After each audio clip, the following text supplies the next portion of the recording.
Hi traders, welcome to another episode. Trading में बिना किसी स्किल के वैलिड और हाई क्वालिटी ऑर्डर ब्लॉक्स को आइडेंटिफाई करना बहुत रिस्की हो सकता है और यह नुकसान भी दे सकता है। कई लोगों द्वारा नजरअंदाज किए गए ऑर्डर ब्लॉक्स ट्रेड करने के लिए महत्वपूर्ण भूमिका निभाते हैं और यह स्मार्ट मनी ट्रेडर्स की स्ट्रेटजीज में शामिल होते हैं। बहुत से ट्रेडर्स वैलिड और हाई क्वालिटी ऑर्डर ब्लॉक्स को आइडेंटिफाई करने में स्ट्रगल कर रहे हैं और अपनी ट्रेड को रिस्क पर रख रहे हैं। तो आज इस वीडियो में हम आपको कैंडलस्टिक ऑर्डर ब्लॉक्स की विभिन्न प्रकार की ट्रेडिंग स्ट्रेटजीज शेयर करने जा रहे हैं। साथ ही ऑर्डर ब्लॉक से जुड़े प्राइस एक्शन के बारे में बताने जा रहे हैं जिनका आपको मार्केट में सामना करना पड़ता है, और साथ ही उन क्राइटेरिया और रूल्स को भी शेयर करने जा रहे हैं जो आपको हाई प्रोबेबिलिटी ट्रेड लेने में मदद करेंगे। तो ट्रेडर्स, हम आपको बताने जा रहे हैं कि कैसे वैलिड ऑर्डर ब्लॉक को आइडेंटिफाई करें, कैसे एडवांस कैंडलस्टिक ऑर्डर ब्लॉक्स को आइडेंटिफाई करें, कैसे एसेंशियल क्राइटेरिया और रूल्स की मदद से वैलिड ऑर्डर ब्लॉक को आइडेंटिफाई करें और कैसे विभिन्न प्रकार से ऑर्डर ब्लॉक्स में एंट्री बनाएं। तो हमेशा की तरह अपना सहयोग देने के लिए लाइक बटन को हिट करिए, जिससे कि हम आपके लिए और भी वीडियो लाते रहें। और यदि आप नए हैं और कई एडवांस ट्रेडिंग नॉलेज प्राप्त करना चाहते हैं तो हमारे चैनल को सब्सक्राइब करें।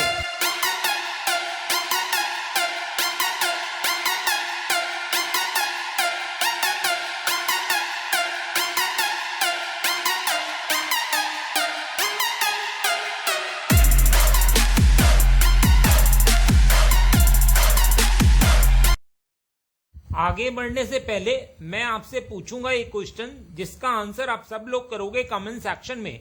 क्वेश्चन ये है, स्टॉक को सेक्टर कब सपोर्ट करता है? तो ये है आपके ऑप्शंस। ए, जब प्राइस स्टॉक और सेक्टर के डिमांड या सप्लाई जोन में एक साथ हो, या फिर बी, जब प्राइस स्टॉक और सेक्टर के डिमांड या सप्लाई जोन में एक साथ ना हो। कमेंट सेक्शन में करिए उत्तर। जो लोग सही आंसर करेंगे कोशिश करूंगा कि उनके कमेंट को हार्ट दे दूं ताकि बाकी लोग समझ पाए कि सही उत्तर क्या है। आइए ऑर्डर ब्लॉक की गहराइयों में गोता लगाएं और जानें कि ऑर्डर ब्लॉक की एग्जैक्ट डेफिनेशन क्या है। बियरिश सिनेरियो में ऑर्डर ब्लॉक एक शार्प और सफिशिएंट डाउनवर्ड मूवमेंट से पहले लास्ट बुलिश कैंडल के कॉरस्पॉन्डिंग जोन को रिफर करता है जिसने वैलिड ब्रेक ऑफ स्ट्रक्चर दिया हो। इसी तरह बुलिश सिनेरियो में ऑर्डर ब्लॉक एक शार्प और सफिशिएंट अपसाइड मूवमेंट से पहले लास्ट बियरिश कैंडल के कॉरस्पॉन्डिंग जोन को रिफर करता है जिसने वैलिड ब्रेक ऑफ स्ट्रक्चर दिया हो। लेकिन सवाल उठता है कि मार्केट में इन ऑर्डर ब्लॉक जोन के पीछे की साइकोलॉजी क्या है। इन जोन्स को संभावित रिवर्सल एरिया मानने के पीछे की थ्योरी इस धारणा पर बेस है कि यह एक मैनिपुलेशन एरिया होता है जो महत्वपूर्ण मार्केट मूवमेंट से ठीक पहले बनता है। ट्रेडर्स इन जोन्स को ऐसे एरिया के रूप में देखते हैं जहां बड़ी संख्या में बाय या सेल के ऑर्डर्स एग्जीक्यूट हुए हों। इसलिए अपनी ट्रेडिंग स्ट्रेटजी में हम इन एरिया का उपयोग करके प्राइस के इन एरिया तक पहुंचने पर प्राइस रिवर्सल और डायरेक्शन में बदलाव की हाई प्रोबेबिलिटी का लाभ उठा सकते हैं। अब सवाल उठता है कि कैंडलस्टिक पैटर्न के टर्म में वैलिड ऑर्डर ब्लॉक को आइडेंटिफाई कैसे करें। तो आइए चार्ट पर कैंडलस्टिक आधारित ऑर्डर ब्लॉक्स को आइडेंटिफाई करने में हमारे सामने आने वाले विभिन्न सिनेरियो को देखते हैं। बुलिश सिनेरियो में कैंडलस्टिक आधारित order block last selling candle को रिफर करता है जो प्राइस के तेजी से ऊपर की ओर बढ़ने से पहले बनती है। यह कैंडल प्रीवियस कैंडल के लोएस्ट पॉइंट को नीचे की ओर ब्रेक या उसकी लिक्विडिटी को स्वीप करती है। जैसे बुलिश डायग्राम में हम इस रेड कैंडल को एक वैलिड ऑर्डर ब्लॉक के रूप में आइडेंटिफाई कर सकते हैं। यह लास्ट बियरिश कैंडल के रूप में सर्व करती है जो प्राइस के तेजी से ऊपर की ओर बढ़ने से पहले बनती है। इसने प्रीवियस बियरिश कैंडल के लोएस्ट पॉइंट को नीचे की ओर ब्रेक और उसकी लिक्विडिटी को स्वीप किया है। इसी तरह बियरिश सिनेरियो में कैंडलस्टिक आधारित order block last buying candle को रिफर करता है जो प्राइस के तेजी से नीचे की ओर बढ़ने से पहले बनती है। यह कैंडल प्रीवियस कैंडल के हाईएस्ट पॉइंट को ऊपर की ओर ब्रेक या उसकी लिक्विडिटी को स्वीप करती है। अब सवाल उठता है कि मार्केट में वैलिड ऑर्डर ब्लॉक को आइडेंटिफाई करने के लिए कौन से क्राइटेरिया और रूल्स को कंसीडर करना चाहिए और हम उन्हें अपने प्रॉफिट के लिए कैसे उपयोग में ला सकते हैं। सबसे पहले वैलिड ऑर्डर ब्लॉक बनाने के लिए प्राइस को प्रीवियस कैंडल के ऊपर या नीचे की लिक्विडिटी को बाहर निकालना और स्विप करना चाहिए। दूसरे, प्राइस को इनएफिशिएंसी के पीछे छोड़ना होगा और ऑर्डर ब्लॉक एरिया के पास इम्बैलेंस जनरेट करना होगा। यदि बाद की कैंडल्स के बीच कोई उचित इम्बैलेंस नहीं है तो आइडेंटिफाइड ऑर्डर ब्लॉक को वैलिड नहीं माना जा सकता है। तीसरा रूल बोलता है कि इसको मिटिगेट नहीं होना चाहिए।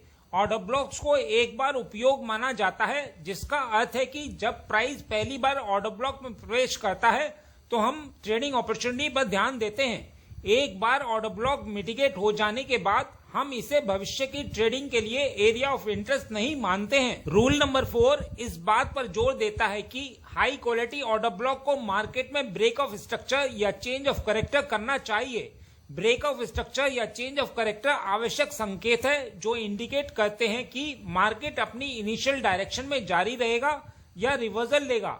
यह ऑर्डर ब्लॉक्स की हमारी समझ को मजबूत करता है। आइए एग्जाम्पल से समझते हैं। यह बुलिश कैंडल्स की एक सीरीज है। जैसा कि आप देख सकते हैं कि मार्केट का मोमेंटम तब तक बियरिश की स्थिति में था जब तक इन 3 बड़ी ग्रीन कैंडल के साथ ऊपर की ओर बढ़ना शुरू करने से ठीक पहले प्राइस ने इस वीक बुलिश कैंडल का निर्माण नहीं किया था। यह वीक बुलिश कैंडल यहां अपने लोएस्ट पॉइंट पर पहुंच गई थी और इसके अलावा इसने प्रीवियस कैंडल के नीचे की लिक्विडिटी को स्विप कर दिया था। जैसा कि पहले बताया गया है कि ऑर्डर ब्लॉक के बाद बनने वाली बाद की कैंडल्स में प्रॉपर इम्बैलेंस होता है। यदि ऐसा नहीं है तो हमारे आइडेंटिफाई किए गए ऑर्डर ब्लॉक को वैलिड नहीं माना जाता है। यदि हम पहली 3 कैंडल सीक्वेंस को देखें तो हम देखते हैं कि पहली कैंडल की ऊपरी विक और तीसरी कैंडल की निचली विक ने मिडिल कैंडल की पूरी बॉडी को ओवरलैप नहीं किया है। यहाँ हमारे पास इम्बैलेंस को रिप्रेजेंट करने वाली कैंडल्स के बीच में गैप है। क्योंकि यहाँ वैलिड ऑर्डर ब्लॉक के क्राइटेरिया पूरे किए गए हैं तो यह कैंडल एक वैलिड ऑर्डर ब्लॉक को रिप्रेजेंट करती है। यदि हम थोड़ा ऊपर देखें तो हम देखते हैं कि एक बार फिर प्राइस में अपवर्ड ड्रास्टिक मूवमेंट हुआ है। यह कैंडल लास्ट बियरिश कैंडल को रिप्रेजेंट करती है जो प्राइस में तेजी से बढ़ोतरी शुरू होने से ठीक पहले बनी थी। हम देख सकते हैं कि इस बियरिश कैंडल ने प्रीवियस बियरिश कैंडल के नीचे की लिक्विडिटी को स्विप किया है। क्योंकि प्राइस ने इन 3 सिक्वेंशियल कैंडल्स के बीच एक उचित गैप भी बनाया है जो एक वैलिड ऑर्डर ब्लॉक को आइडेंटिफाई करने के सभी क्राइटेरिया को पूरा करता है।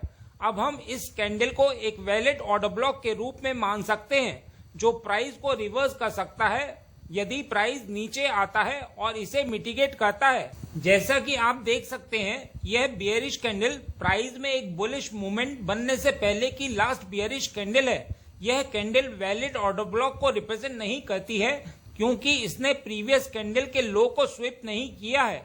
आइए एक और एग्जांपल देखते हैं। यह बुलिश कैंडल की एक सीरीज है। इस बियरिश इन्वर्टेड हैमर कैंडल ने नीचे की लिक्विडिटी को खत्म किया है। यानी एक बार फिर हम देखते हैं कि प्राइस ने प्रीवियस कैंडल के लो को स्विप किया है। इस प्रकार हमारे पास वैलिड ऑर्डर ब्लॉक होने की संभावना है, लेकिन इन 3 कैंडल्स के बीच कोई इम्बैलेंस नहीं है और ऑर्डर ब्लॉक को बुलिश कैंडल की निचली विक ने मिटिगेट किया है।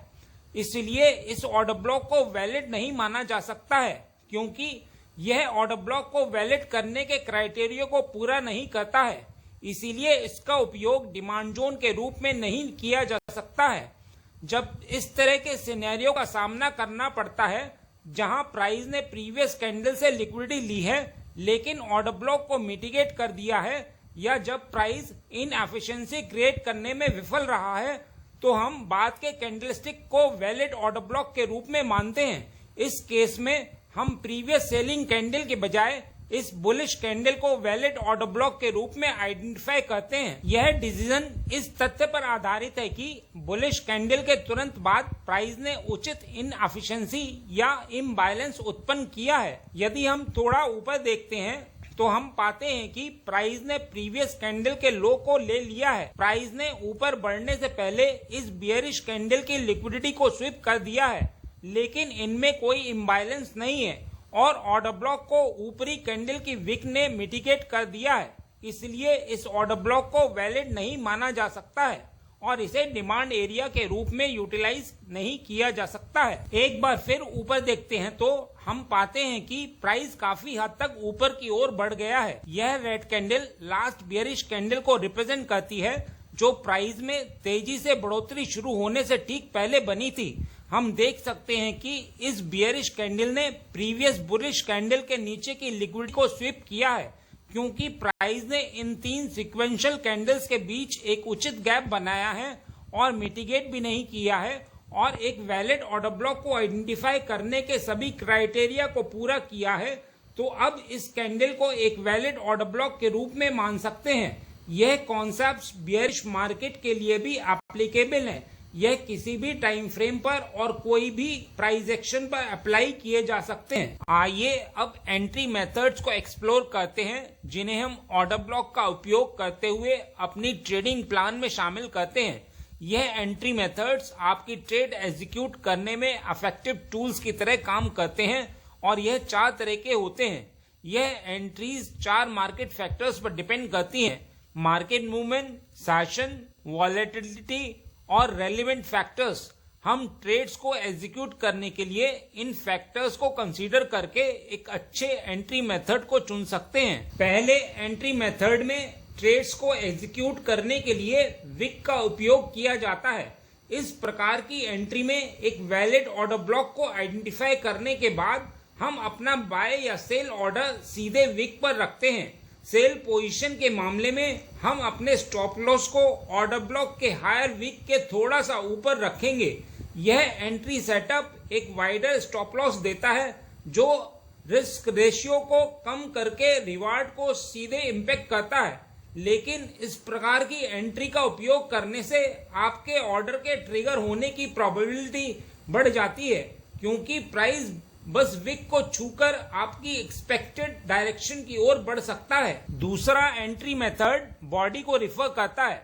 इस प्रकार की एंट्री में एक वैलिड ऑर्डर ब्लॉक को आइडेंटिफाई करने के बाद हम अपनी एंट्री को कैंडल की बॉडी पर रखते हैं। सेल पोजीशन के मामले में हम अपने स्टॉप लॉस को ऑर्डर ब्लॉक के हायर विक के थोड़ा सा ऊपर रखेंगे। यह एंट्री मेथड आमतौर पर पिछली एंट्री टाइप की तुलना में आरआर के लिए हायर रिवार्ड प्रदान करता है, क्योंकि स्टॉप लॉस टाइट होता है। इस अप्रोच में रिस्क का लेवल थोड़ा अधिक है। ऐसा हो सकता है कि प्राइस बस विक को छूकर ही, यानी आपके बाय या सेल ऑर्डर को ट्रिगर किए बिना ही, आपकी एक्सपेक्टेड डायरेक्शन की ओर बढ़ जाए। आपके ऑर्डर्स के ट्रिगर होने की प्रोबेबिलिटी घट जाती है, क्योंकि प्राइस बस विक को छूकर आपकी एक्सपेक्टेड डायरेक्शन की ओर बढ़ सकता है और प्रॉफिटेबल ट्रेड अपॉर्चुनिटी छूट सकती है। तीसरा एंट्री मेथड जो मैं प्रेफर करता हूं और हमेशा यूज भी करता हूं, वह है कि एंट्री को एक वैलिड ऑर्डर ब्लॉक को आइडेंटिफाई करने के बाद ऑर्डर ब्लॉक जोन के मिड पॉइंट पर रखना। सेल पोजीशन के मामले में हम अपने स्टॉप लॉस को ऑर्डर ब्लॉक के हायर विक के थोड़ा सा ऊपर रखेंगे। यह एंट्री मेथड आमतौर पर पिछली एंट्री मेथड्स की तुलना में आरआर 1:2 प्रदान करता है। यह रिफाइंड एंट्री पॉइंट्स और स्मॉलर स्टॉप लॉस की वजह से होता है। इसी कारण यह मेरा फेवरेट एंट्री सेटअप है।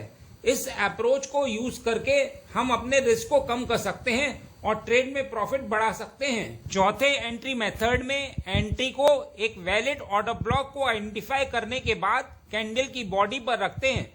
स्टॉप लॉस को ऑर्डर ब्लॉक के हायर विक को छूता हुआ रखते हैं। यह एंट्री रिस्की है, क्योंकि stop loss order block zone में है। यदि प्राइस ऑर्डर ब्लॉक को पूरी तरह टैप करता है तो यह स्टॉप लॉस को ट्रिगर कर सकता है। इस तरह की एंट्री में रिस्क को समझना जरूरी है और अपनी ट्रेडिंग स्ट्रेटेजी में इसे केयरफुली शामिल करना चाहिए।